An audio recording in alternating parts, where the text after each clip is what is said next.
ओम नमः शिवाय। नमो हरिमन्त्राय। नमो सिद्धाणं। नमो आयुर्ध्यानं। नमो उवच्छायां। नमो योगेश्वरसानुगं। मंगलं भगवान् वीरो। मंगलं गौतमो वै।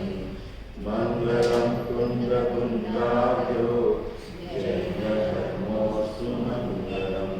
सर्वमङ्गलमाङ्गल्यं सर्वकल्याणकारिकं। प्रणामं सर्वधर्माणां। जैनं जयतु शास्त्रं। जैनं जयतु शास्त्रं। जैनं जयतु शास्त्रम्।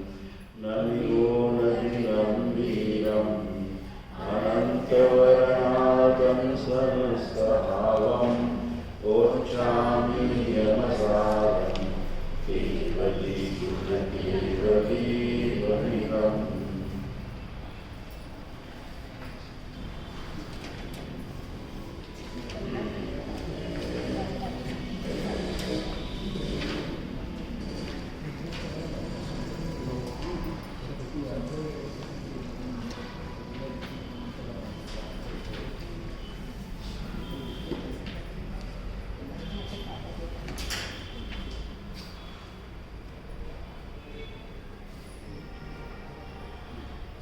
नियम 7 तिसरी गाथा याच्या आधारे कारण शुद्ध पर्यायाविषयी यात आलेला आहे. नियमेन त्यजं कज्जं तमनियममनानदंसनचरितं विवरीय परिहरत्थं परिगं खलु सारमिति वयनम्. नियमेन त्यजं कज्जं नियम से करने योग्य कार्य, नियम से करने योग्य हो, नियम से करने योग्य कार्य जो हो उसको नियम कहते. करने योग्य कार्य को नियम कहते. तो क्या है? तम नियमम नानदंसन चरितम. वह नियम है ज्ञान दर्शन चारित्र ही नियम है. विवरीय परिहरथम विपरीत का परिहार करने के लिए. भनिदम खलु सारमिति वयनम विपरीत का परिहार करने के लिए सार ऐसा वचन कहा है. म्हणजे या गाथेमध्ये नियम आणि सार याचा अर्थ सांगितलेला आहे. करण्यायोग्य कार्याला नियम म्हणतात आणि ते करण्यायोग्य कार्य सम्यक दर्शन, सम्यक ज्ञान, सम्यक चारित्र आणि विपरीतचा परिहार करने के लिए सार शब्द जोड़ा गया है. सार शब्दाचा अर्थ बऱ्याच ठिकाणी शुद्ध असावा. समय सार म्हणजे शुद्ध आत्मा. प्रवचन सार शुद्ध वचन, दिव्य ध्वनी. नियम सार सम्यक दर्शन, ज्ञान, चारित्र. सार म्हणजे शुद्ध रत्नत्रय. म्हणजे नियम सारचा अर्थ आहे शुद्ध रत्नत्रय. याची टीका ज्या आचार्यांनी लिहिलेली आहे त्याच्या आधारावर गुरुदेव श्रींनी प्रवचन अतिशय विस्तृत केलेले आहे आणि त्याचाच आधार घेऊन आपण कारण शुद्ध पर्याय हे आपण पाहत आहोत. तर शुद्ध रत्नत्रय, सम्यक दर्शन, ज्ञान, चारित्र, रत्नत्रय असं म्हटल्यानंतर शुद्ध रत्नत्रय, निश्चय रत्नत्रय, अभेद रत्नत्रय, स्वभाव रत्नत्रय अशा प्रकारे रत्नत्रयच्या अगोदर अशा प्रकारे सांगितलं जातं. निश्चय रत्नत्रय, अभेद रत्नत्रय, शुद्ध रत्नत्रय, स्वभाव रत्नत्रय. सगळे यथार्थवाचे हे सगळे शुद्ध रत्नत्रय अर्थासाठी. रत्नत्रय, व्यवहार रत्नत्रय और निश्चय रत्नत्रय असा ज्यावेळी भेद केला जातो त्यावेळी आत्म्याच्या आश्रयानं उत्पन्न होणारे सम्यक दर्शन, ज्ञान, चारित्र्य हे शुद्ध रत्नत्रय आणि उर्वरित कषायाच्या उदयामध्ये शुभोपयोगामध्ये निश्चय रत्नत्रयाचा त्या व्रतादिकवर आरोप करून रत्नत्रय म्हटलं जातं. त्याला व्यवहार रत्नत्रय, भेद रत्नत्रय, व्यवहार रत्नत्रय. परंतु या नियमसारमध्ये निश्चय रत्नत्रय म्हणजे स्वभाव रत्नत्रय हे त्या ठिकाणी सांगणार आहेत. नियमसार अर्थात स्वभाव रत्नत्रय. उस स्वभाव रत्नत्रय के दो प्रकार हैं, एक कारण रूप और दूसरा कार्य रूप. हा विषय इथून आता सुरू झाला. काल परवा जशी आपण भूमिका घेत चरित्रामध्ये सुरू झालं. नियमसार अर्थात स्वभाव रत्नत्रय. स्वभाव रत्नत्रय के दो भेद हैं, एक कारण रूप और एक कार्य. माने कारण नियमसार और कार्य नियमसार. तो कारण नियमसार और कार्य नियमसार इसका क्या स्वरूप है वो आगे उसका विस्तृत वर्णन आ रहा है. जो सहज परम पारिणामिक भाव में स्थित स्वभाव अनंत चतुष्टयात्मक शुद्ध ज्ञान चेतना परिणाम है सो कारण नियम है. और निश्चय से जो करने योग्य अर्थात प्रयोजन रूप है ऐसे सम्यक दर्शन, ज्ञान, चारित्र एक कार्य नियम है. कार्य नियम माने पर्याय में व्यक्त होने वाली पर्याय, पर्याय में व्यक्त होने वाले शुद्ध परिणाम, माने पर्याय के पारिणामिक में परिणमित होने वाले, प्रवाहित होने वाले, अनुभव में आने वाले ऐसे जो सम्यक दर्शन, ज्ञान, चारित्र है वो कार्य रूप है. जिसके आश्रय से पर्याय में रत्नत्रय प्रकट होते हैं उसे बोलते हैं कार्य नियम. और जिसके आश्रय से ये पर्याय प्रकट होती है, जिसके कारण से ये पर्याय प्रकट होती है उसे बोलते हैं कारण नियम. इस प्रकार स्वभाव रत्नत्रय दो प्रकार के, एक कारण रूप और एक कार्य रूप. तो कारण रूप क्या है? जो सहज परम पारिणामिक भाव में, सहज का अर्थ तो बता दिया है. सहज, सहज आयते इति सहज, एक साथ उत्पन्न होता, एक साथ रहता, ऐसा सहज. परम मने अति उत्कृष्ट और अति शुद्ध. और पारिणामिक माने जीव के जो 5 असाधारण भाव है, औक्षमिक, क्षौक्षमिक, क्षायिक, औदयिक और पारिणामिक. तो अंत का जो पारिणामिक है उस पारिणामिक के दो भेद है. ये पहले समझ में लेना चाहिए. माने पारिणामिक के तत्वार सूत्र में जो भेद किए हैं उसको यदि हम लेते हैं तो तत्वार सूत्र में 3 भेद किए हैं, भव्यत्व, अभव्यत्व और जीवत्व. तो भव्यत्व और अभव्यत्व ये दो पर्याय के पारिणामिक भाव है. माने पारिणामिक के दो भेद यदि हम करते हैं तो पर्याय का पारिणामिक भाव और द्रव्य का पारिणामिक भाव. पर्याय का पारिणामिक भाव क्या है? प्रति समय उत्पाद वे उत्पाद वे उत्पाद वे उत्पाद वे परिणमन करना, ये पर्याय का पारिणामिक भाव है. और द्रव्य का पारिणामिक भाव क्या है?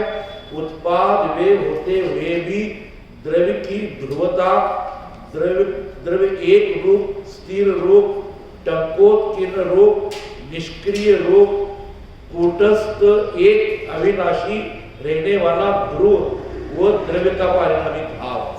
एक द्रव्य का पारिणामिक भाव और एक पर्याय का पारिणामिक भाव, दोनों मिलके वस्तु.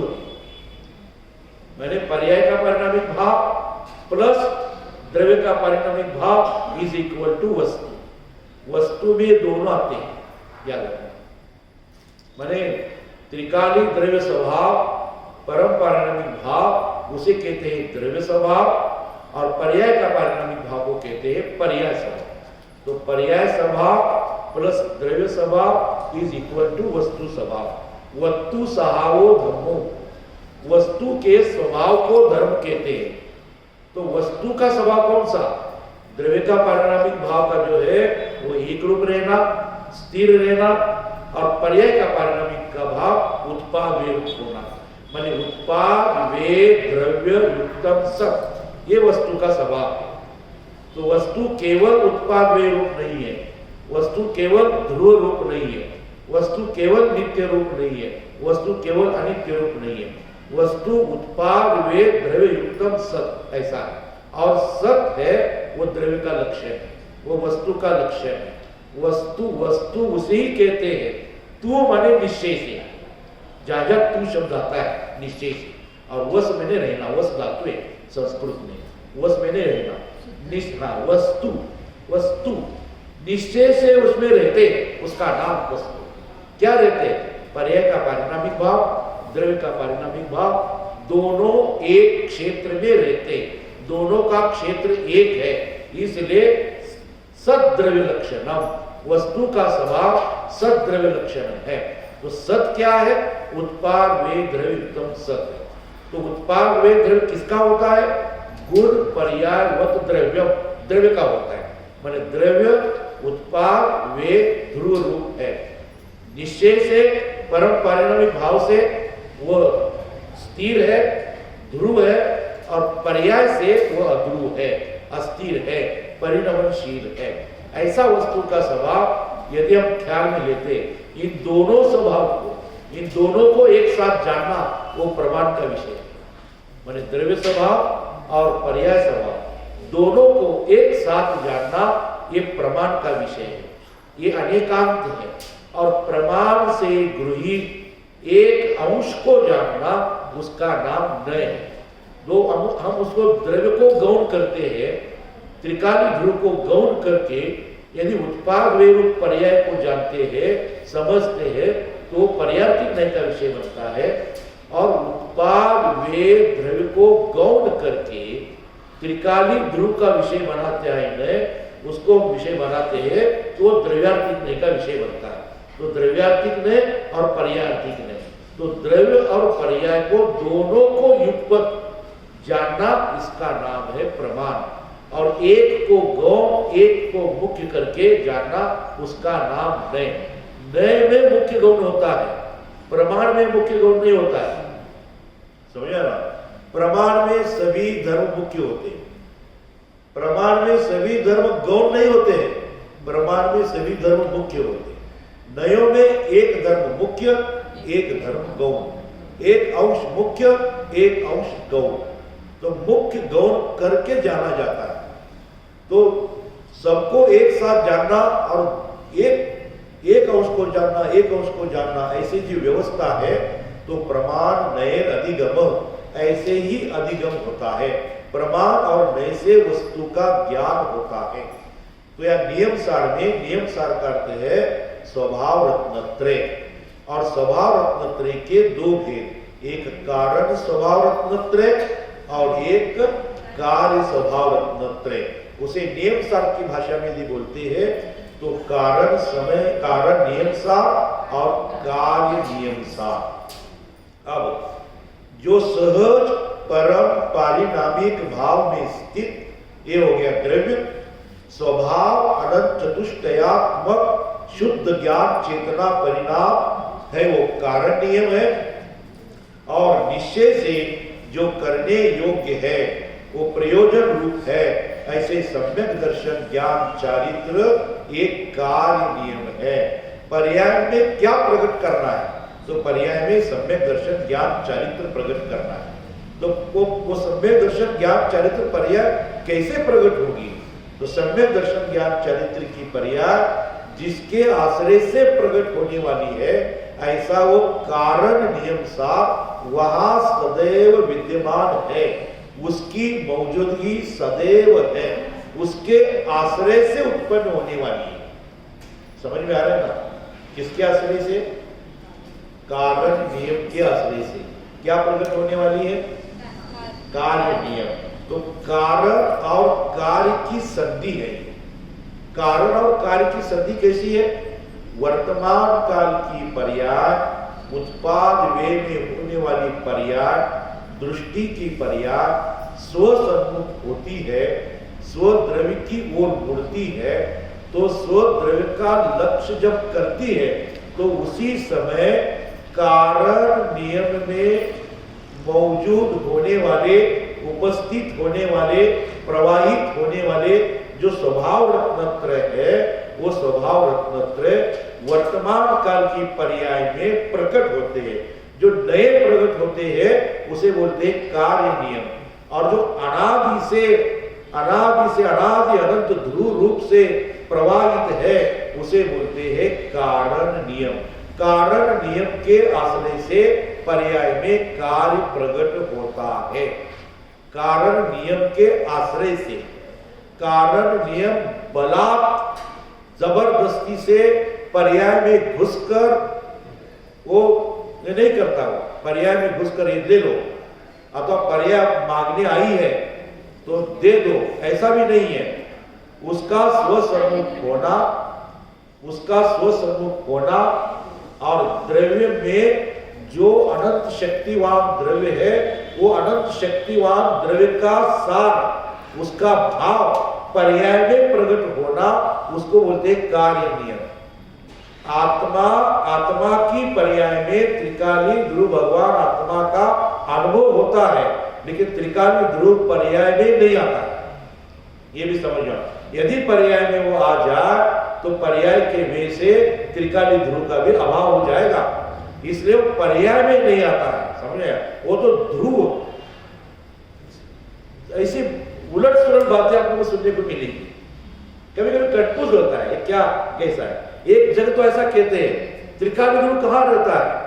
त्रिकाली ध्रुव अनादि अनंत प्रवाहमान पर्याय में, अपने गुण पर्याय में पसर के रहता है। एक तो एक कथन है, और एक ऐसा कथन है जो वर्तमान काल की पर्याय त्रिकाली ध्रुव का लक्ष्य करती है, तो त्रिकाली ध्रुव का भाव पर्याय में आता है, वेदन में आता है। वेदन करने वाली पर्याय है, त्रिकाली ध्रुव में वेदन नहीं है। त्रिकाली ध्रुव कूटस्थ, त्रिकाली ध्रुव का वेदन होता है, त्रिकाली ध्रुव में वेदन नहीं। वेदन तो उत्पाद वे रूप होता है, वेदन उत्पाद वे रूप होता है। त्रिकाली ध्रुव का वेदन है, त्रिकाली ध्रुव वेदन में नहीं आता है, पर्याय में नहीं आता है। ये ऐसी जो बातें हैं ये अपने मन में फिट रखना है, समझ में आया ना? ऐसे कथन आते हैं तो याद रखना। कभी कभी व्यवहार नहीं से, निषेध नहीं से, पर्यार्थिक नहीं से, द्रव्यार्थिक नहीं से, ऐसे कथन आपको अनेक प्रकार के कथन आते हैं, लेकिन अनेक कथन आते हुए भी उसमें जो भाव त्रिकाली पारिणामिक का भाव है और वर्तमान में पर्याय का पारिणामिक का भाव जो है, जो पर्याय है, वो दोनों एक जगह रहते हैं, लेकिन दोनों एक नहीं होते, क्योंकि पर्याय का प्रवाह क्रम भी कभी रुकने वाला नहीं है। त्रिकाली ध्रुव जैसे अनादि अनंत है, वैसे वर्तमान काल की पर्याय भले ही उत्पाद वे रूप है, भले वो क्षणिक है, भले वो एक समय की है, लेकिन उसका परिणामना जो है ना, उत्पाद वे परिणामना, वो भी उसका प्रवाह क्रम अनादि अनंत है, कभी रुकने वाला नहीं है, कभी नया शुरू नहीं हुआ है। पर्याय का प्रवाह क्रम अनादि अनंत है, और पर्याय के प्रवाह क्रम में उत्पन्न होने वाली पर्याय वो कभी साधी शांत होती है, कभी अनादि शांत होती है, कभी अनादि अनंत है, कभी अनादि शांत है। उसमें उत्पन्न होने वाली पर्याय कैसे? जैसे आत्मा की उत्पाद वे की पर्याय अनादि अनंत है, निगोद से लेकर सिद्धोत्तर तक रहने वाली है, तो उस प्रवाह क्रम में परिणमनशील पर्याय में जो पर्याय उत्पन्न होती है, मिथ्या दर्शन, सम्यक दर्शन, केवल ज्ञान, ये जो पर्याय उत्पन्न होती है, वो उस पर्याय को, उस भाव को, उस परिणाम को अनादि शांत, साधि शांत ऐसे कहते हैं। लेकिन पर्याय का जो प्रवाह क्रम है ना, छह द्रव्यों का पर्याय का, छह द्रव्य जो है, छह द्रव्यों का पर्याय का प्रवाह क्रम अनादि निधन है, अनादि, कोई पर्याय रुकने वाली नहीं है। किसी पर्याय, किसी द्रव्य का प्रवाह क्रम नहीं रुकने वाला है। पंचास्तिकाय में ऐसा आता है प्रवाह क्रम और विस्तार क्रम, वो प्रवचन सार में भी आता है प्रवाह क्रम और विस्तार क्रम। मैंने प्रत्येक द्रव्य अपने प्रवाह क्रम में और विस्तार क्रम में स्थित है। प्रवाह क्रम मैंने क्या, अनंत गुणों का उत्पाद वे उत्पाद वे उत्पाद वे, ये जो पर्याय हो रही है, ये इस पर्याय को, पर्याय के प्रवाह क्रम को बोलते हैं। पर्याय का तो प्रवाह क्रम बहना जो है वो प्रवाह है, और उसके साथ उस पर्याय का जो क्षेत्र है, भले एक समय हो, एक प्रदेशीय हो, बहुप्रदेशीय हो, कोई भी, उसका जो प्रदेश है, प्रदेश में रहना और प्रवाह में रहना, प्रदेश में रहना उसको बोलते विस्तार क्रम, और प्रवाह में रहता उसको बोलते प्रवाह क्रम। उत्पाद वे रूप पर्याय में रहना और उसके साथ बहना, उसका नाम प्रवाह क्रम। और विस्तार क्रम माने विस्तार, प्रदेश उनका विस्तार, अपने प्रदेश में रहना, ये उसका विस्तार क्रम। तो प्रत्येक द्रव्य, प्रत्येक वस्तु अपने प्रवाह क्रम में और अपने विस्तार क्रम में स्थित रहती है। यही वस्तु की इकाई है। ये वस्तु कभी नष्ट नहीं होने वाली है, किसी वस्तु का अभाव नहीं होने वाला है, कोई पर्याय रुकने वाली नहीं है, कोई पर्याय दूसरे पर्याय को टच नहीं करने वाला। एक द्रव्य की, एक गुण की, एक समय की पर्याय दूसरे पर्याय को भी टच नहीं करती है। उसका प्रवाह क्रम भी निश्चित है, उसका विस्तार क्रम भी निश्चित है। इतना सुव्यवस्थित वस्तु की व्यवस्था है, लेकिन अज्ञान के कारण ये जीव उस वस्तु को नहीं जान रहा है, उस वस्तु के प्रति मिथ्या मान्यता है, उस वस्तु के प्रति अज्ञान है। इसलिए अज्ञान का फल मिथ्या दर्शन ज्ञान चारित्र, और मिथ्या दर्शन ज्ञान चारित्र का फल अनंत संसार। समझ में आएगा? गति कितनी है? कितनी गति है? हाँ, हम बोलते चार गति, चार गति नहीं, गति दो ही है। चार गति कौन सी? मनुष्य गति, तिर्यंच गति, नरक गति, देव गति, चार गतियां। आचार्य कहते हैं यदि गति को पकड़ना है तो अनंत अनंत अनंत दुख और अनंत अनंत सुख जहां रहता है उसे दो ही गति है। समझ आएगा? एक निगोद, निगोद में अनंत दुख है, और सिद्ध अवस्था में अनंत सुख है। निगोद में अनंत जीव है, सिद्धों में भी अनंत जीव है। अनंत की संख्या दो ही जगह है। क्या समझ में आ रहा है? संख्या की तीन प्रकार है, एक संख्या, एक असंख्या और एक अनंत, तीन प्रकार है। एक संख्या, एक असंख्या और एक अनंत। तीनों में क्या फर्क है? संख्या किसे कहते हैं? जो मति शुद्ध ज्ञान का प्रत्यक्ष विषय बनता है उसको बोलते हैं संख्या। असंख्या किसे कहते हैं? जो अवधि और मनोप्रय ज्ञान का प्रत्यक्ष विषय बनता है उसे बोलते हैं असंख्या। अनंत किसे कहते हैं? जो केवल ज्ञान का प्रत्यक्ष विषय बनता है उसे बोलते हैं अनंत। तो केवलियों के ज्ञान में, समझा, उनके ज्ञान में प्रत्यक्ष जानने में आया है अनंत दुख कहाँ है? अनंत दुख एक तो निगोद में अथवा एक अनंत सुख सिद्ध में। तो तुम अपने अनंत भगवान, अनंत गुण स्वरूपी, अनंत सुख स्वरूपी भगवान आत्मा को जानोगे तो तू सिद्ध गति की ओर जा रहा है। और अनंत भगवान, अनंत सुख स्वरूपी, अनंत गुण स्वरूपी भगवान आत्मा को तू नहीं जान रहा है, पर द्रव्य को अपना मान रहा है, पर भाव को अपना मान रहा है, तो तेरा गमन उधर है। समझ में आ रहा? कहाँ उधर? कहाँ? साधिक 2000 सागर चित्रस पर्याय मिळते. एवढं करणारे मित्र लक्षात घेऊ द्या. काय? साधिक 2000 सागरची तरस पर्याय मिळते. साधिक थोडा अधिक 2000 सागर. 2000 सागर म्हणजे फार नाही आहे, लक्षात घ्या. 2000 सागर म्हणजे काय? अनंत अनंत सागर मध्ये 2000 सागर मध्ये काही नाही. 2000 सागरची तरस पर्याय.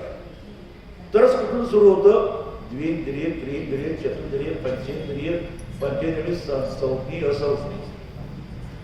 तर त्यातले 70% 70 ते 80% आयु नरकात आणि स्वर्गातच खर्च होते. 70 ते 80% आयु नरकामध्ये आणि स्वर्गामध्येच खर्च होते. राहिलेल्या याच्यामध्ये पंचेंद्रिय, संज्ञी, मनुष्य गती, तिर्यंत गतीमध्ये सुद्धा अनेक प्रकार आहेत. त्या प्रकारामध्ये फिरत फिरत फिरत 2000 सागरची आयु पूर्ण झाली आणि जर त्याला आत्मकल्याण करून नाही घेतला तर मग त्याला इतर निगोदामध्ये जाऊ, नित्य निगोदामध्ये परत जात नाही. नित्य निगोदातून निघालेला जीव, नित्य निगोद से निकला हुआ जीव फिर नित्य निगोद में नहीं जाता है, इतर निगोद में जाता है. तो इतर निगोद भी वहां तो अनंत दुख में रहना पड़ेगा ना. तो तुझे अनंत दुख में रहना है या अनंत सुख में रहना है. तीर्थंकर की दिव्य ध्वनि, तीर्थंकर का उपदेश, जो उपदेश दिया है आत्मकल्याण का, यदि तुझे उसके प्रति प्रीति है, रुचि लग रही है तो समझ मेरा भव्य है. उसके प्रति प्रीति नहीं है, समझ आया ना. अभी प्रीति नहीं, अभी नहीं, बाद में लगेगी. दूर भव्य है. कभी भी प्रीति नहीं लगेगी तो दूर भव्य है. समझ आया ना. आपलं भाग्य किती आहे परवा सांगितलं नाही. अधिकतर निगोद या जीव अभी अधिकतर अभव्य जीव तो निगोद नहीं है. गोबर साहब में आया प्रचुर भाव कलम का, प्रचुर भाव कलम, जिन्होंने अभी निगोदवास को नहीं छोड़ा है और भविष्य में भी नहीं छोड़ेंगे. उसमें से ऐसे कई जीव 6 महीने 8 समय में 608 जीव बाहर आते, तरस राशि में आ जाते. और तरस राशि में आने वाले जीव फिर इधर उधर घूम के मनुष्य गति, तिर्यंत गति, देव गति, नरक गति घूम घूम घूम कर यदि मनुष्य पर्याय में आए और ऐसा सत्संग मिले, ये बहुत सी चीजें अभी वर्तमान में बहुत सी चीजें हमें बोनस रूप में मिला है. बोनस समझ में आता है? बोनस मैं समझाता हूं. जैसे क्रिकेट का मैच है और उसमें 8 टीमें खेल रही है और उसमें 2 टीम का अभी आज होने वाला है, मैच होने वाला है. लेकिन वो दूसरी प्रतिस्पर्धी टीम को उन्होंने खेलना मना कर दिया तो इसको बोनस मिल गया, आगे जाओ. तो वो दूसरी टीम ने वैसा कर दिया तो ये आगे, ये बिना खेलते आगे जा रहा है, खेला ही नहीं, आगे आगे जा रहा है. और यहां तक गया 7 टीम वालों ने खेलना मना कर दिया और अंतिम टीम ये अंतिम में पहुंच गए बिना खेले. हम कुछ बिना खेले जिनवाज के यहाँ इस शरीर में आए, ऐसा कोई बड़ा पुरुषार्थ नहीं किया है. पुण्य का उदय को पुरुषार्थ नहीं कहते, समझ आए ना. पुण्य का उदय माने पुरुषार्थ नहीं है. पुण्य के उदय में तत्व प्रीति होना, तत्व रुचि होना, तत्व निर्णय होना, तत्व विचार होना, इसे पुरुषार्थ कहते हैं. पुरुषार्थ से मोक्ष प्राप्ति मिलती है, पुण्य से मोक्ष प्राप्ति नहीं मिलती है, भाग्य से मोक्ष प्राप्ति नहीं मिलती है, पुरुषार्थ से मोक्ष प्राप्ति मिलती है. तो पुरुषार्थ क्या है? टोडर ने इतना ही कहा, तत्व विचार और तत्व निर्णय करना यही पुरुषार्थ है. तत्व निर्णय और तत्व विचार करना यही पुरुषार्थ है. और वो निर्णय भी यथार्थ निर्णय, ऐसा नहीं. यथार्थ निर्णय हो जाए तो कार्य होवे ही होवे, और कार्य नहीं हो रहा है तो तत्व विचार में कुछ गड़बड़ी है. इसलिए तत्व विचार, तत्व निर्णय में गड़बड़ी है. निर्णय के बिना सम्यक दर्शन ज्ञान चरित्र का निर्माण नहीं होता है और सम्यक दर्शन ज्ञान चरित्र के निर्माण के बिना निर्वाण नहीं होता है. निर्णय से निर्माण, निर्माण से निर्वाण है. ये निर्णय की प्रक्रिया आपको निर्वाण तक ले जाती है. समझ में आया ना. इसलिए रुचि प्रीति पूर्वक तत्प्रति प्रीति चित्तेन येन वार्तापि श्रुता निश्चितम भव्यम भावी निर्वाण मार्ग. पद्मनदी पंख के विषय में श्लोक है.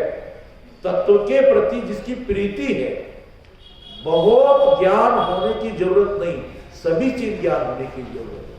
बहुत क्षोक्षम होने की जरूरत नहीं, सभी चीज क्षोक्षम इसकी ओर लगाने की जरूरत है. इसलिए और बहुत से लोग कहते हैं, कभी कभी मजाक में भी कहते हैं, नहीं है पंडित जी आप पंडित लोगों का एक काम है सब ऐसे बड़े बड़े शब्द, बड़े बड़े ग्रंथ, समझ ना, ये अपने अपने माथे पे नहीं घुसता है, समझ ना, ये अपना काम नहीं है।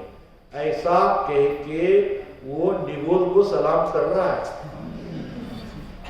ऐसा कह के, ऐसा कहो मत, ऐसे विचार भी मत करो, ऐसे नहीं। संगी पंचेंद्रिय पर्याप्त मिला है सम्यक दर्शन के लिए, इतना ही काफी है। वो संगी होना चाहिए, पर्याप्त होना चाहिए, संगी पंचेंद्रिय पर्याप्त होना चाहिए। तो हमारे पास ये इतनी भाई क्वालिटी है ना, इतनी संगी है ना, पंचेंद्रिय है ना, पर्याप्त है ना, मनुष्य गति है। यद्यपि त्रियंच वाले भी संगी होते हैं, पंचेंद्रिय होते हैं, पर्याप्त होते हैं। ये गाय भैंस है ना, ये सब संगी पंचेंद्रिय पर्याप्त है। बाघ सिंह पंचेंद्रिय पर्याप्त है, लेकिन उनको ये सौभाग्य है नहीं है। तो हमारा कितना सौभाग्य है, कितना सौभाग्य। हम सौभाग्य की कीमत नहीं करते, कीमत नहीं करते हम अपनी सौभाग्य। हम अपनी कीमत हम पैसों से, भाई वैभव से लगाते हैं। अंदर का वैभव अपने कितना वैभव मिला है इसकी कीमत नहीं लगाते, उसकी कोई कीमत ही नहीं लगती हमको, क्योंकि वो कोई पैसे से थोड़ी खरीदा उसको, वो अपने आप मिला हुआ है ऐसा लगता है। लेकिन ये बहुत कष्ट से, बहुत प्रयास से, बहुत भाग्य से, पुण्य से ये सब मिला है। मनुष्य में भी देखो, साधिक 2000 साधक पर्याय में भी मनुष्य के भी पर्याप्त और अपर्याप्त मिलते हैं। वो भी उसके कम है, 8 पर्याय मनुष्य, स्त्री और नपुंसक के, तो उसमें भी अपर्याप्त मिल जाए। मनुष्य अपर्याप्त हो सकता है, होता है कि मनुष्य अपर्याप्त होता है कि नहीं? पर्याप्त तो होता है, मनुष्य अपर्याप्त होता है, समझे ना। अपर्याप्त की दो भेद है, निर्वृत्त अपर्याप्त और लब्धि अपर्याप्त। निवृत्त अपर्याप्त तो पर्याप्त होने वाला है, लेकिन लब्धि अपर्याप्त जो है उसकी पर्याप्ति पूर्ण हुए बिना एक श्वास में 8-10 बार जन्म्यो मर्यो भर्यो दुख बार, वह मरण होता है उसका। और मनुष्य जब सम्मूर्छ, क्या है, गर्भज भी नहीं, लब्ध पर्याप्त सम्मूर्छ नहीं होगा वो कई चक्रवर्ती की पट्ट रानी में वह उत्पन्न होता है, और के कितने समय तक वह, और एक गिनती में आ गए, 8 की गिनती में आ गए, 8 की गिनती में आ गए, चला गया वो। कई गर्भ में मरते हैं, कई गर्भ में बाहर आने के बाद मरते हैं, कई बचपन में मरते हैं, कई एक्सीडेंट में मरते, कितने ये भव तो ऐसे ही गया ना, समझ आया ना। इतना भव हमें मिला है तो उसका हम उपयोग करना चाहिए कि नहीं? अभी कान है, ये आँख सब दिखते हैं, लोगों ने एक टाइम टेबल ही बनाया है, बचपन में खेलो, युवावस्था में भोगो, और बुढ़ापे में घर में कुछ काम नहीं रहता है, आके जरा देव करो, मंदिर करो। लेकिन जब रिटायर होने के बाद लोग सोच रहे हैं धर्म का काम रिटायर के बाद, और रिटायर के बाद सब टायर खराब हो जाते हैं, समझ है ना। एक बार ये टायर खराब हो गए ना, उसे नहीं लगा सकते। गाड़ी का टायर खराब हो गया, पंक्चर हो गया तो बदल सकते हैं उसको, लेकिन ये टायर खराब हो गए तो, समझे ना, तो ये नहीं बदल सकते हैं। और उसमें भी फिर कर्म का उदय आ गया, विघ्न आ गया, ये आ गया, फिर उसको सुनना, समझ है ना, सुनने में ही नहीं आ रहा है, कान में मशीन लगाता है, क्या कह रहा है, हम क्या कहते तो दूसरा ही सुनता है। तो ऐसी अवस्था में तत्व का निर्णय होना बहुत असंभव है, समझ है ना।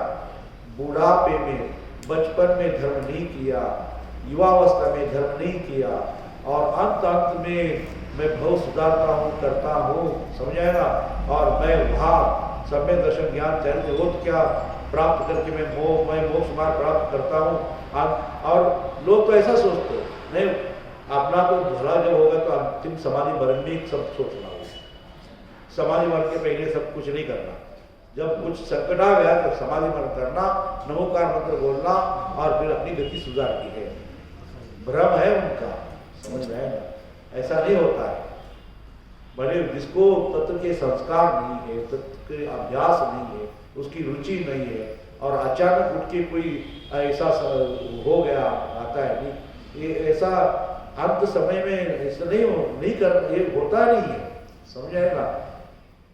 वो अंत समय में मैं धर्म करूंगा और आत्म कल्याण करूंगा, तो उसका परिणाम उस समय कैसा होगा, क्या होगा। तो ये ऐसा है जैसे कोई बड़ा पहाड़ है और नीचे ऐसी दरी है, समझ आएगा, और वहां किनारे पे आके वो किनारे में ऐसा है, उसमें पैर रखो, रखने के बाद नीचे गिर जाएगा, ऐसी पोजीशन है, और वहां जाके मैं सेल्फी लूंगा।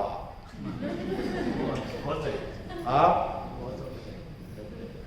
लोग सेल्फी लेते हैं ना, तो ये स्टाइल से सेल्फी लेते, उसमें तुम ऐसे सेल्फी निकालोगे, पैर रखोगे, उसी समय दोनों एक साथ कटेंगे,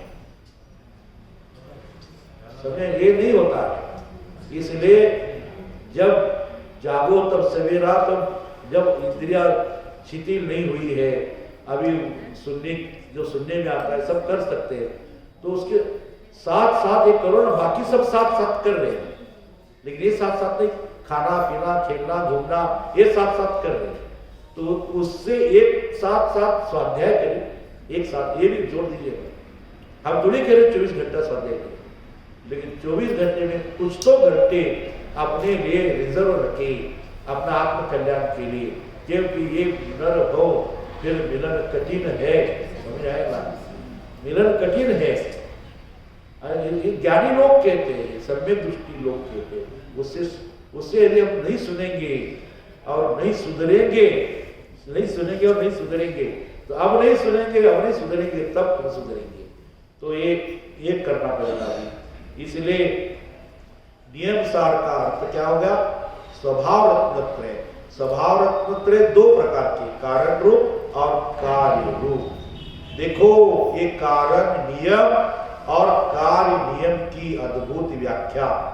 कारण नियम तो सर्व जीवों में त्रिकाल प्रवर्तमान है, वह नवीन नहीं करना पड़ता, किंतु उस कारण नियम का भान करने से, आश्रय करने से कार्य नियम मोक्ष मार्ग नवीन प्रकट होता है, और वही वास्तव में करने योग्य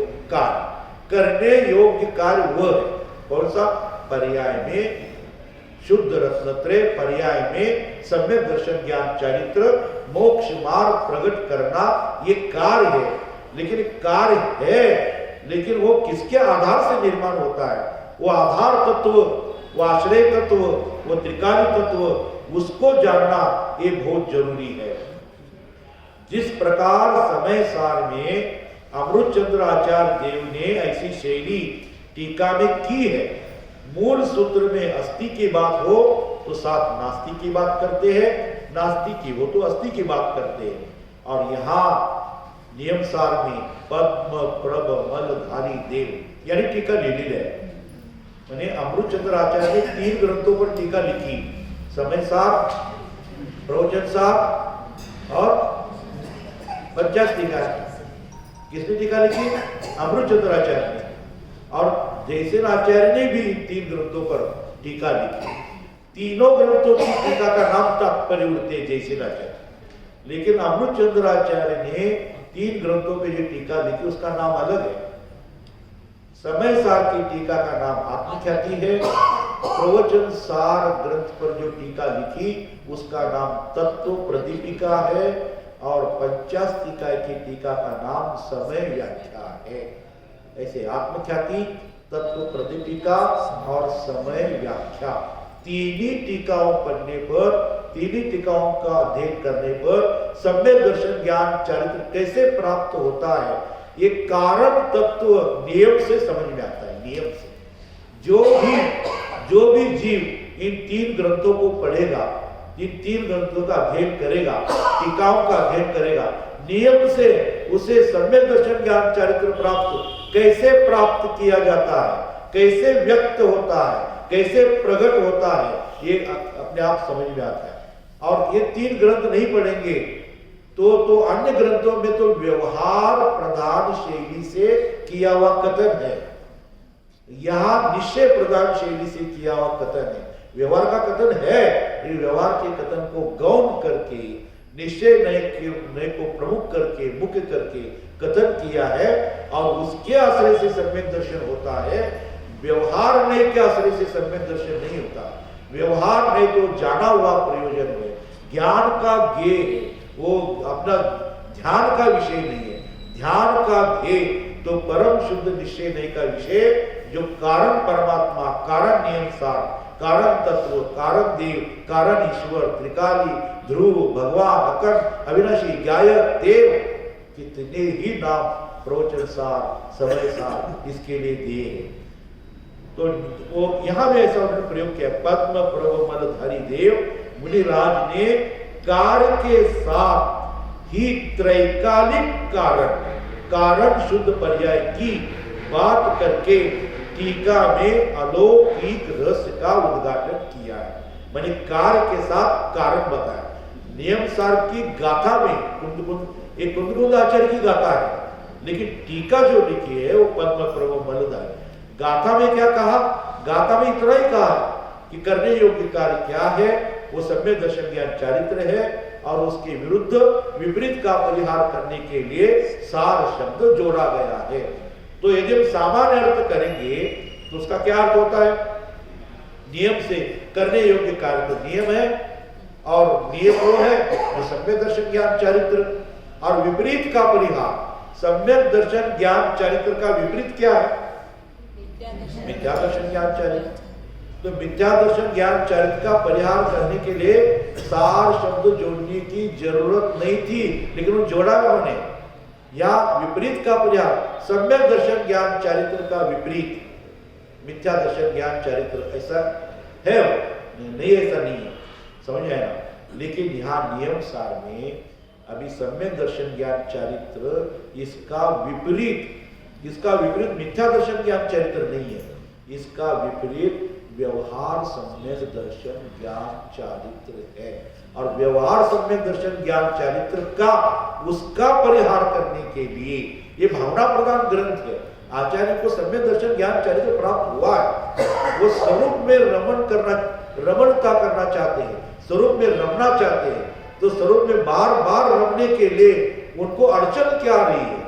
उनको मुनिराज को तो अशुभ रंच मात्र भी नहीं, क्योंकि छठवें सातवें गुणस्थानवर्ती जीव है, तीन कषाय चौकड़ी का अभाव है, संज्वलन का उदय है। संज्वलन के उदय में संज्वलन का तीव्र उदय है। संज्वलन कषाय है ना, वो तो कषाय को जानते हैं ना, 4 प्रकार की कषाय, क्रोध मान माया लोभ, और उसके 4 प्रकार, अनंतानुबंधी, अप्रत्याख्यानावरण, प्रत्याख्यानावरण, संज्वलन। और ये मोह और योग के निमित्त से सब गुणस्थान बनते हैं, और उसमें अधिकतर गुणस्थान मोह की वजह से है। 10वें गुणस्थान तक समझ में आया ना, साम्राज्य मोह का ही है, दर्शन मोह और चारित्र मोह का ही। हर एक गुणस्थान किसके निमित्त से होता है, ये भी गोमटसार में आया है। किसके निमित्त से होता है, वह किसकी प्रमुखता है? पहले गुणस्थान मिथ्यात्व की वजह से होता है। पहले गुणस्थान मिथ्यात्व है ना, समझ आया ना। दूसरा गुणस्थान सासादान, वो किससे होता है? अनंतानुबंधी के उदय से होता है। तीसरा गुणस्थान सम्यक मिथ्यात्व के उदय से। चौथा गुणस्थान, यहाँ गाड़ी जरा अटकती है, सही है ना। चौथा गुणस्थान किसके वजह से? चौथा गुणस्थान अप्रत्याख्यानावरण कर्म के उदय से। पांचवा गुणस्थान प्रत्याख्यानावरण कर्म के उदय से। और छठा सातवां गुणस्थान संज्वलन के तीव्र उदय से। संज्वलन के 4-5 कार्य है। संज्वलन का तीव्र उदय होता है। संज्वलन का मंदतम, मंदतर, पहले तीव्र, फिर मंदतर, अंत में। तो उसके आगे के 4 गुणस्थान बनते हैं 10वें गुणस्थान तक। तो 10वें गुणस्थान में संज्वलन कषाय का मंदतम उदय है। मंदतम, वहां क्रोध नहीं है, क्रोध का अभाव हुआ है, मान का अभाव हुआ है, माया भी नहीं है, तीन कषाय नहीं हो, तीन कषाय तो 9वें गुणस्थान में चली गई। 10वें गुणस्थान में सूक्ष्म सूक्ष्म मंदतम उदय है।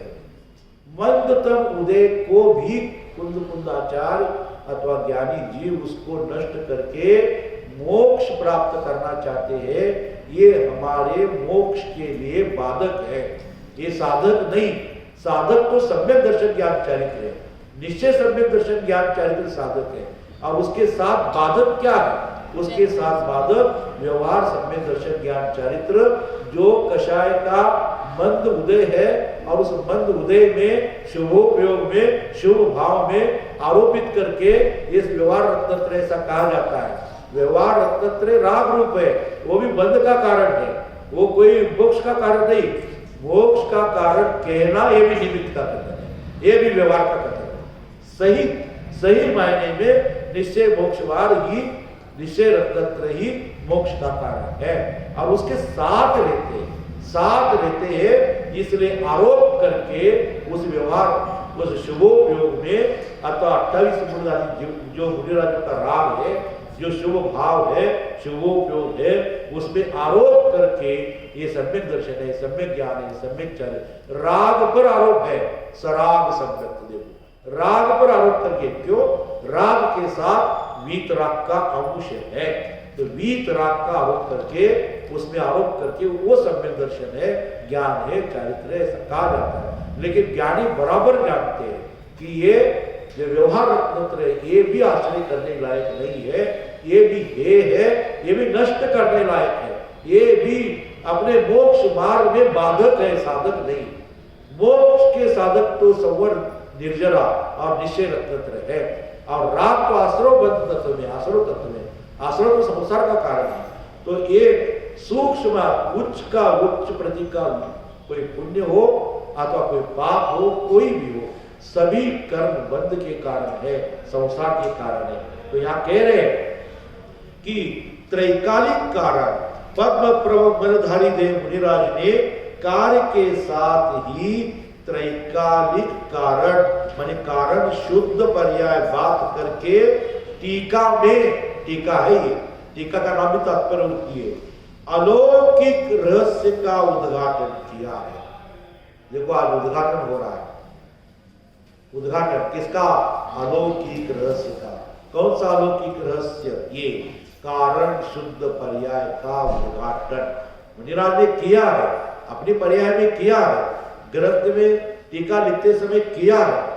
लेकिन जो भव्य जीव इसका अध्ययन करना चाहते हैं, जो भव्य इसको पढ़कर अपना कल्याण करना चाहते हैं, तो उसके लिए आचार्य कह रहे हैं कि पद्म प्रमोधधारी देव मुनिराज त्रैकालिक कारण, कारण दो प्रकार के, एक त्रैकालिक कारण और एक तत्कालिक कारण, उसे कहते हैं त्रिकालिक कारण, वो त्रिकालिक ध्रुव और पर्याय का परिणाम में परिणमने वाला वो। तो अलौकिक रहस्य का उद्घाटन किया है, ये अपूर्व बात है। कैसी बात है? अपूर्व क्यों कहा? अपूर्व क्यों कहा? पूर्व में अनेक जीवों ने, देखो अनेक जीवों ने तो जीवन में ये बात सुनी भी नहीं है, सुनी भी नहीं है। हमारा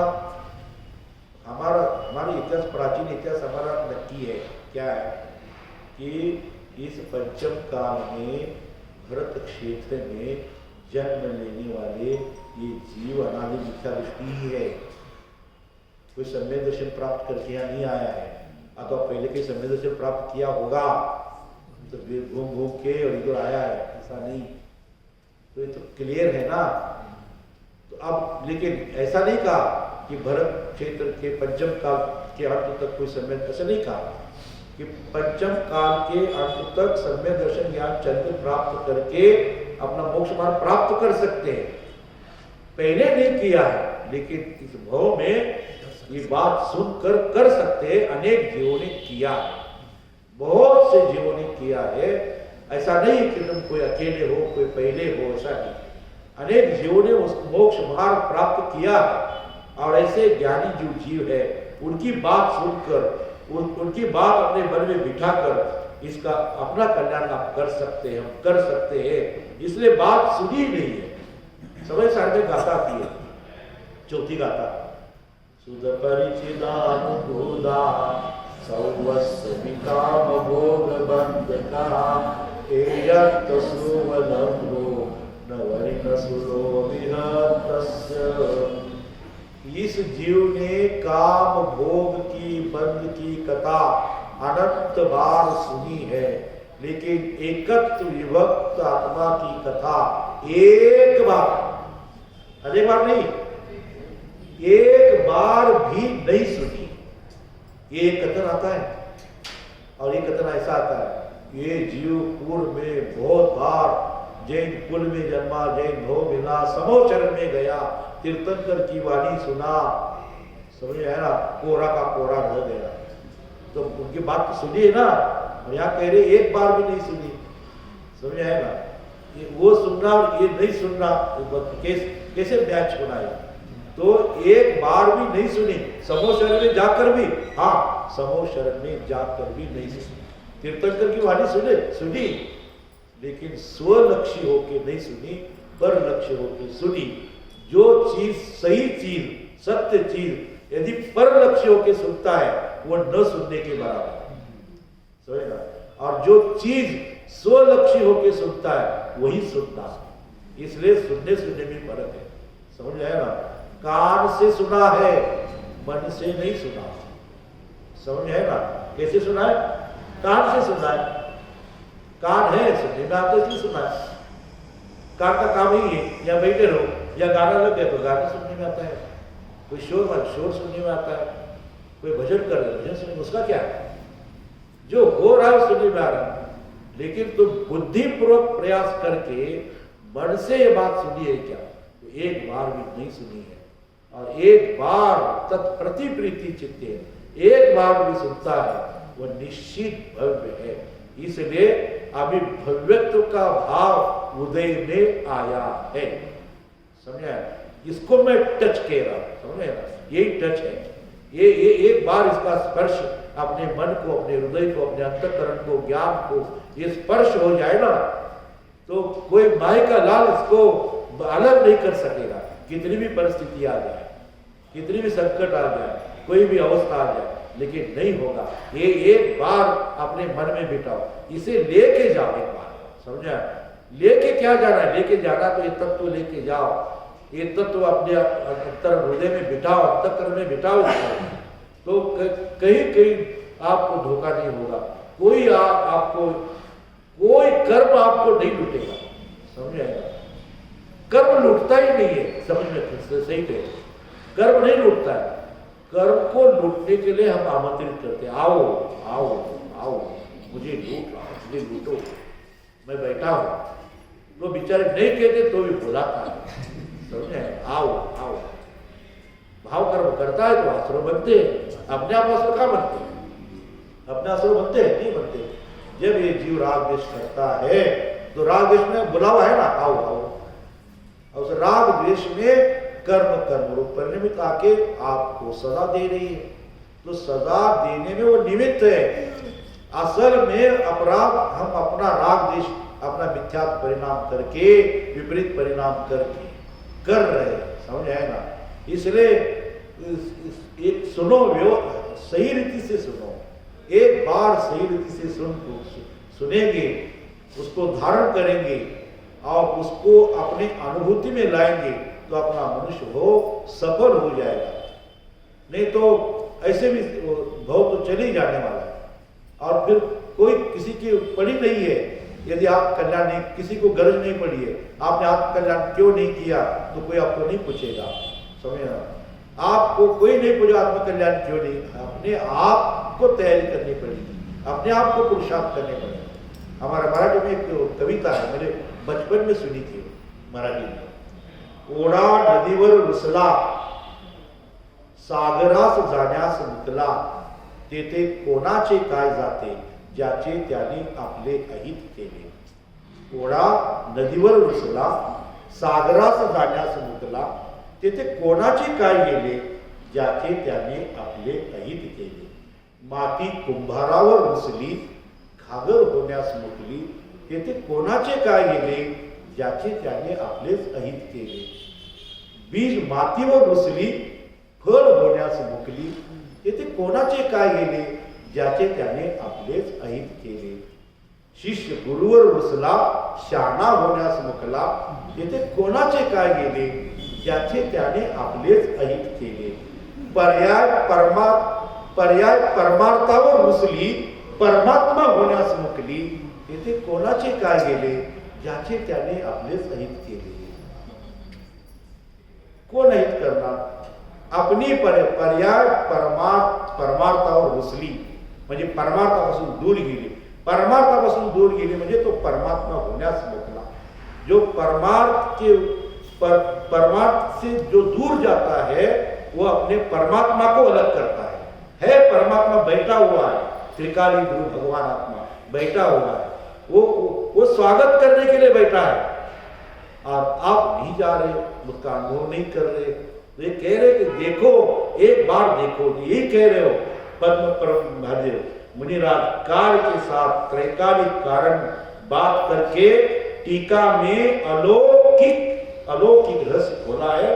और अनेक जीवन में ये बात कभी सुनी भी नहीं है. दूसरों की बात छोड़ो, यहाँ में बैठे हुए लोग पहली बार ये बात भी कभी सुन रहे होंगे. और जो मंदिर में आते नहीं तो उनकी बात तो अलग ही है. और जो सिर्फ घंटी बजाते हैं, पूजा पाठ करते हैं, तीर्थ यात्रा करते हैं और हो हल्ला मचाते हैं, उन्होंने तो व्यवहार की बात भी नहीं सुनी, निश्चय की बात तो दूर ही. तो ये बात जीव को नियम से करने योग्य जो कार्य है वह नियम है. शरीर आदि जड़ पदार्थों के कार्य तो आत्मा से पृथक है ही. और जो राग द्वेष प्रतिक्षण हो रहे वो भी अनादि संसार परिभ्रमण के कारण है. जिससे संसार का अभाव हो वो परमानंद रूप मोक्ष दशा प्रकट हो. ऐसे रत्नत्रय रूप सम्यक दर्शन, सम्यक ज्ञान, सम्यक चारित्र ही नियम से कर्तव्य है. ये नियम से करने योग्य कार्य है. इसलिए शुद्ध रत्नत्रय ही नियम सार है. मग प्रश्न निर्माण होतो. प्रश्न केलेला समजले ना. बऱ्याच वेळा आपल्याला टेन्शन असतं ना, घरात टेन्शन असतं. मुलगा मुलगी असेल तर त्यांच्या भविष्याविषयी आपल्याला चिंता लागते ना. त्या मुलांना शिकवणं, मुलींना शिकवणं, वेल सेटल करणं, त्यांना संस्कार देणं. आणि संस्कार ठीक आहे, पण त्यांना वेल सेटल करण्यासाठी त्यांना मग त्याला पैसा कमवून ठेवायला पाहिजे. समजलं का? त्याला वेल सेटल करायला पाहिजे. त्यांच्या पायावर उभं राहण्यासाठी तर पाहिजे ना रक्कम. तो धडपडतो, काम करतो. वडील पिताजी काम करता है, इधर उधर काम करके, जो भी काम करके अपने बच्चों को वेल सेटल करने के लिए वो प्रयास करता है, प्रयत्न करता है. क्योंकि मेरा एक कर्तव्य है, इतना तो कमाना है मुझे. समझे ना.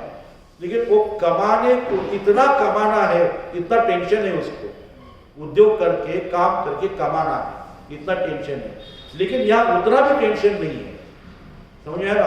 भाई मुझे अमूल्य निधि मुझे पर्याय में अनुभव करना है, तो उसको अनुभव करना है तो मुझे कोई परिश्रम करके फिर उसका संचय करना चाहिए, उसका शुद्ध का संचय करना चाहिए. फिर वो शुद्ध मुझे पर्याय में अनुभव में आ जाएगा.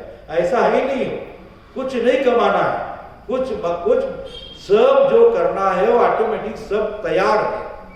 सर वो आप तुम्हारा स्वागत करने के लिए वो तैयार है, हाजिर हुजूर है. ऐसा वो हमेशा तैयार. वर्तमान में त्रिकाली ध्रुव तत्व वर्तमान में भी आपको सम्यक दर्शन ज्ञान चारित्र देने के लिए तैयार है. तेरी तैयारी नहीं है इसलिए वो नहीं हुआ. पर्याय की तैयारी नहीं है. पर्याय की तैयारी पर सन्मुख है, सो सन्मुख नहीं है. सो को अपना नहीं मान रहा है, पर को देखो, पर को अपना मानता है, पर में एकत्व बुद्धि करता है, पर में मोह ममता करता है, तो उसमें राग द्वेष होते हैं. ये कह रहे. अब यहाँ प्रश्न कर रहे, जो नियम से करने योग्य शुद्ध रत्नत्रय रूपी कार्य है, उस कार्य का कारक कौन है? उत्तर, आत्मा में सहज अनंत चतुष्टयात्मक शुद्ध ज्ञान चेतना परिणाम त्रिकाल है. शुद्ध ज्ञान चेतना के 3 प्रकार है. कल के नियम सार में आया था ना, चेतना के 3 प्रकार. कौन कौन से? कर्म चेतना, कर्म फल चेतना और ज्ञान चेतना, ये तीनों ही शुद्ध भी होते हैं अशुद्ध भी होते हैं। पहली बात, ज्ञान चेतना, कर्म चेतना, कर्म फल चेतना, तीनों शुद्ध भी होते हैं और अशुद्ध भी होते हैं। हमने सुना है कर्म चेतना और कर्म फल चेतना एक कर्म से संबंधित है, मोह राग द्वेष करके जो कर्म बनते हैं उससे संबंधित है। और शास्त्र में कथन भी है, राग द्वेष परिणाम करना एक कर्म चेतना, और राग द्वेष करके उसका फल हर्ष शोक भोगना वो कर्म फल चेतना। हर्ष शोक कर्म फल चेतना, राग द्वेष कर्म चेतना। समझे ना? ये शास्त्र में बहुत ऐसा ही वर्णन है, ऐसा ही वर्णन है।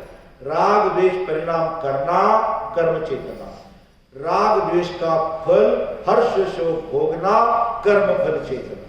शास्त्र में है, नहीं ऐसा नहीं है, ऐसा सुना भी है, पढ़ा भी है हमने।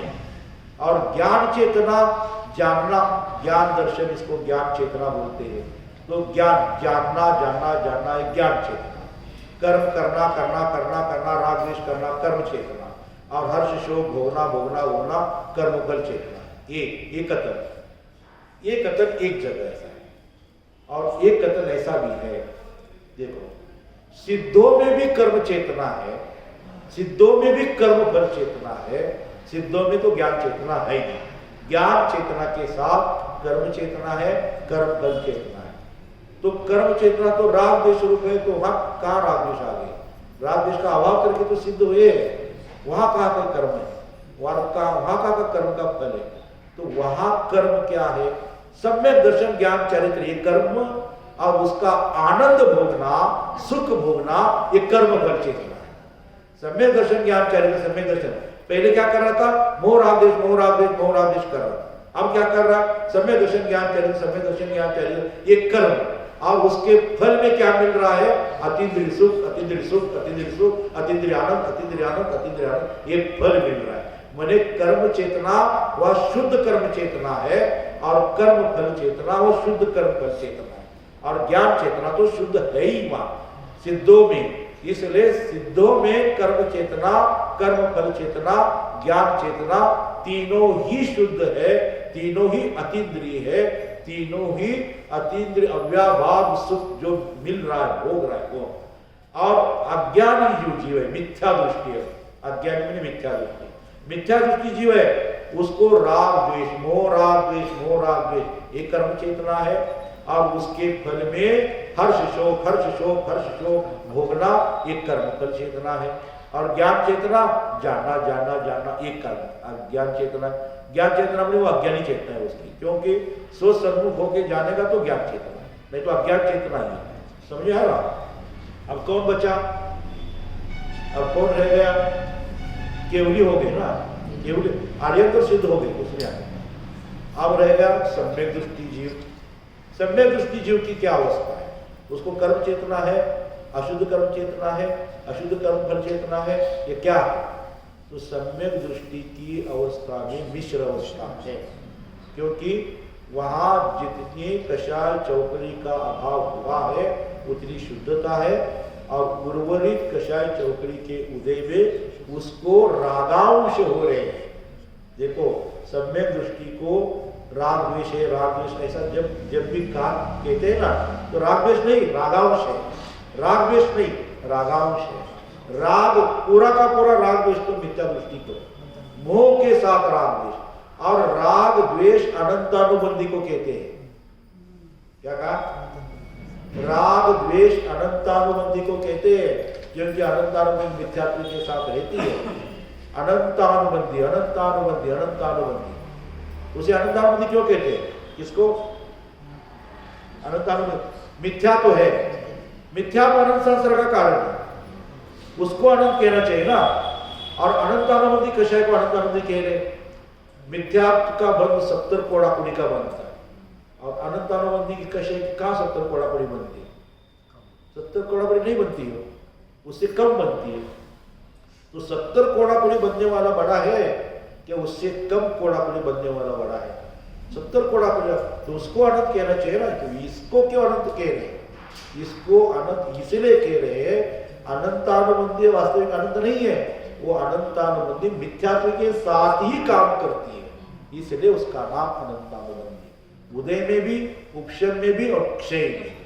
क्षय होते समय सातों प्रकृति का क्षय होता है, उपशम होते समय सातों प्रकृति का उपशम होता है, क्षोक्षम होते समय भी ऐसा होता है।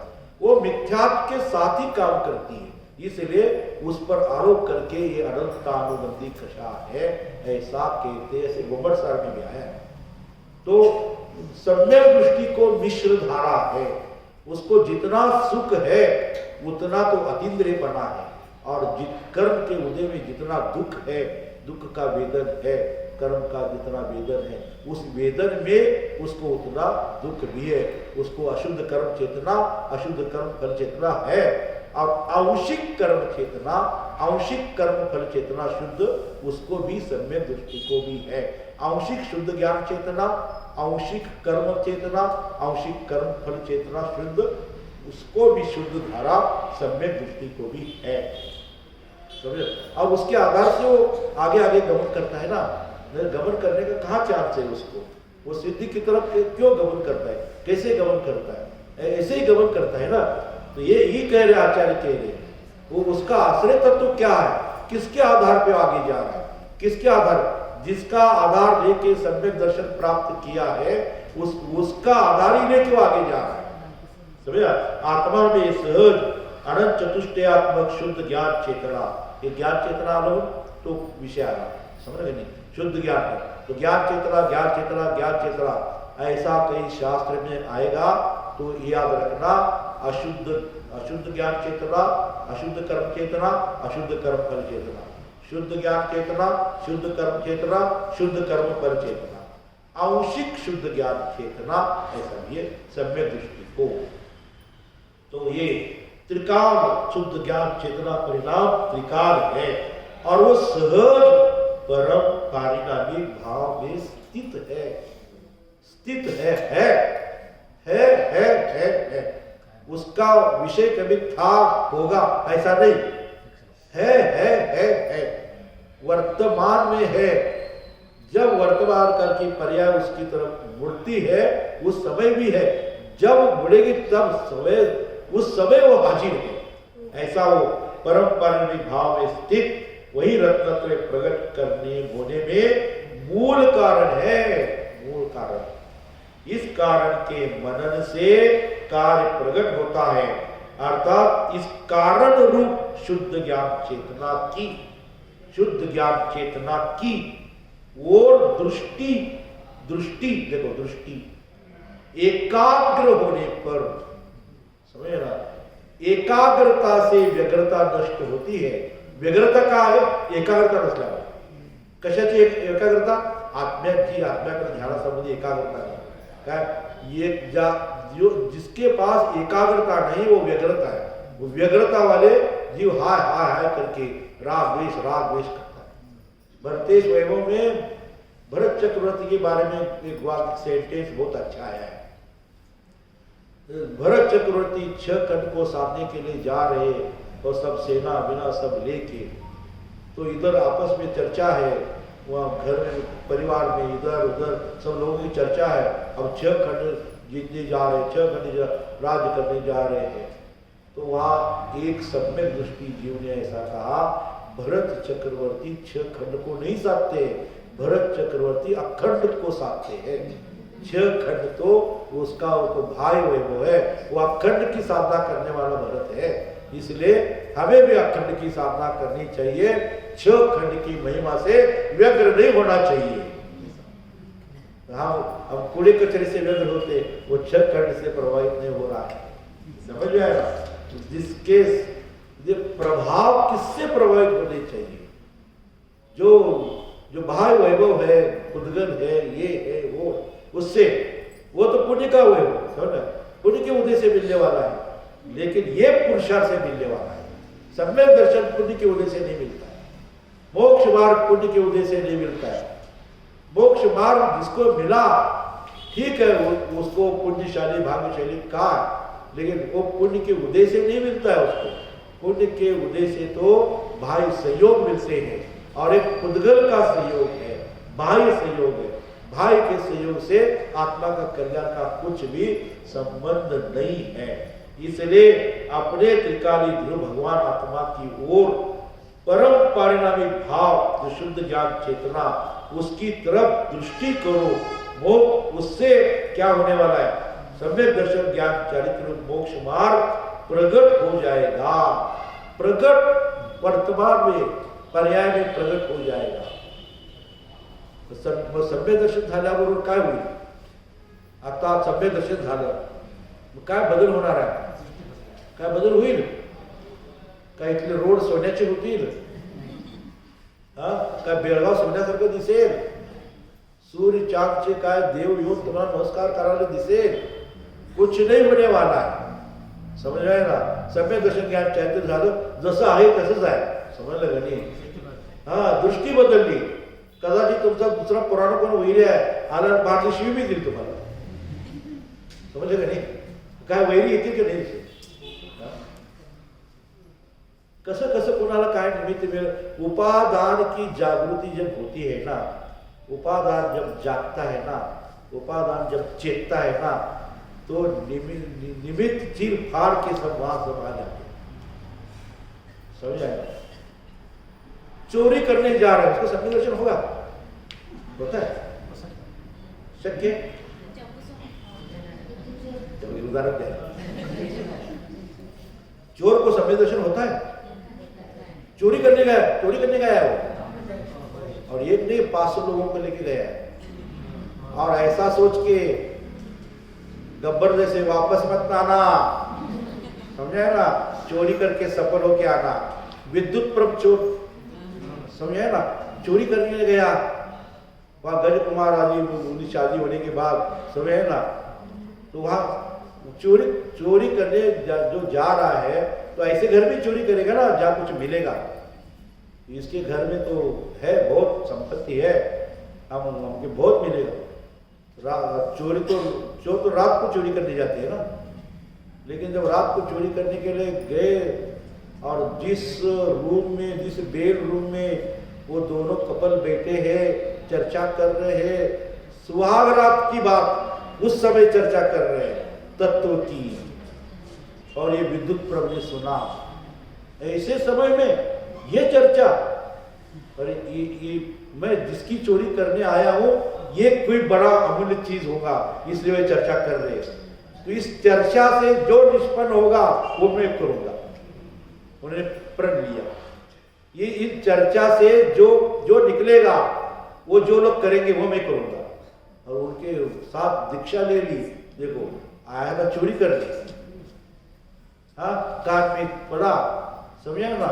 ये लोग ऐसे समय में ये चर्चा कर रहे हैं, ऐसे समय में ये लोग कितने भव्य होंगे, ये तो उसकी उपादान की जागृति होगी। और मैं अभागी क्या कर रहा हूं? जागृति हो गई, तत्क्षण उपयोग पलटा, परिणाम स्वसम्मुख हो गए। सम्यक दर्शन ज्ञान चरित्र लेकर, दीक्षा लेकर अपना आत्म कल्याण कर लिया। कोई तो मोक्ष गए, कितने कितने कल्याण करके जीव चले गए। तो वो स्वलक्ष्य ज्ञान किया, इसलिए हुआ।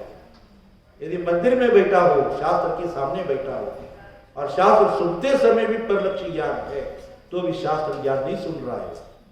समझ ना? शास्त्र ज्ञान उसके कान में पड़ रहे हैं, लेकिन अंतर नहीं जा रहा। ये जो दिव्य ध्वनि है ना, ये पहले कर्णस्थ होती है।